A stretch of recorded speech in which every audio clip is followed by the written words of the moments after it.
This is what I look like from far away. This is what I look like when you're a lot closer, but I'm in a field and you're in a moving car. This is me in general. This is me as I've historically looked. This is how I sometimes look after styling my hair. At the end of the day, my hair wins and I end up looking like this. My face is a little messed up because I fell and broke my jaw as a kid. My childhood nicknames were Chip and Chives. Chip is for missing a chunk of one from a front tooth, see previously mentioned incident.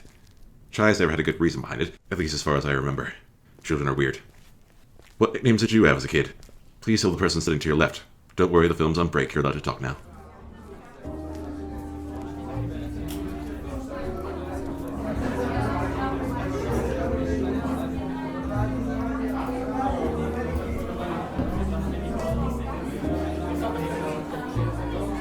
If you don't tell anyone, we'll just have to assume it was sticky.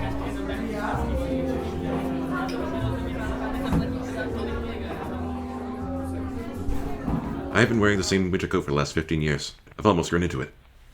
I held on to things beyond the point of reason. I regularly darn my socks and sew up my running shoes. I recommend a golf ball for darning socks. I do not run. I have a general policy against urgency. I'm willing to move fast on a boat. I have White Sail 3, which basically means my mom sent me to sailboat summer camp 3 times in a row.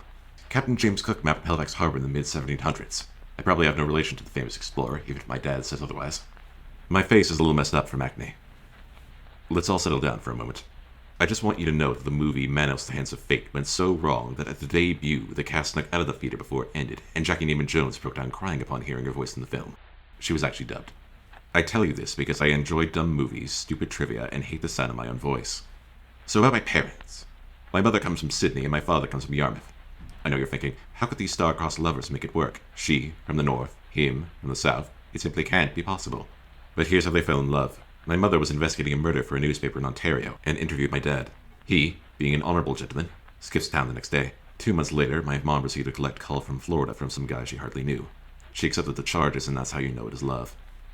My dad shared drinks with Fidel Castro, JFK, and John Diefenbaker. My mother interviewed many Canadian politicians when she was a reporter. The closest I've got so far is I've shaken the hands of Justin Trudeau and one astronaut. Please look to the person beside you and tell them any celebrity stories you wish to gloat about. If you're the secret lover of any famous celebrities, please tell us now.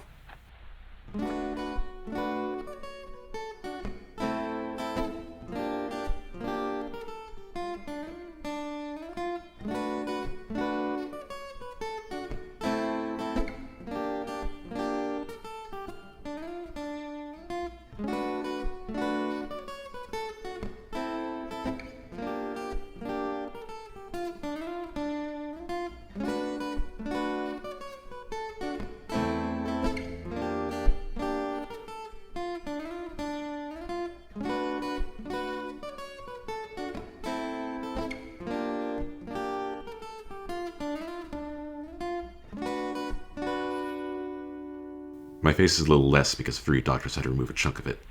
I currently have a blood feud with the Mormon Church. I'm not very religious, but I like to enter Zoroastrianism as my religion, because it's fun to root for the underdog. I only know about Zoroastrianism because I have a degree in history of a minor in Middle Eastern studies. One time, I had an English professor threaten to stab me because a paper I submitted had 5 blank pages in the middle. Now on history, one thing I learned about the Middle East from years of research is that they like cats. There are 2 cats in my house. Clara, she likes to be held like this. She's a little princess. And Jenny, she likes to be held like this. She looks aristocratic but likes to have her legs dangle. Christy doesn't like to be held. Ice cream, moon mist. It's out of this world. The dumbest thing I proudly own is an animation cell from the Ewoks TV show. I physically owe maybe 1/24th of a second of Star Wars. The following are some random items I keep on my desk. A tiny plastic dinosaur, a tape measure from West Germany, an IBM pin, a matchbook. Which of these products that are famous for bursting into flames is your favorite? Hydrogen-filled dirigibles, the Xerox 914 printer, or the Ford Pinto? Tell your neighbor now. It appears they all burst into flames. We better get to the credits before they burn too.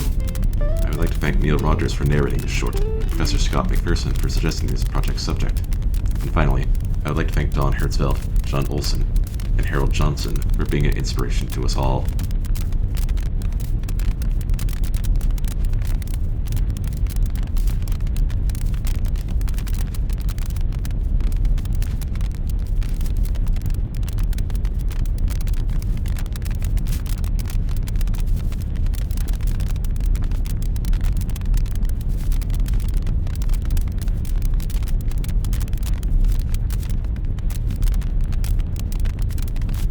since you stuck around to the end, I just want you to know that Australia has a burning mountain. It's been on fire for the last 6,000 or so years.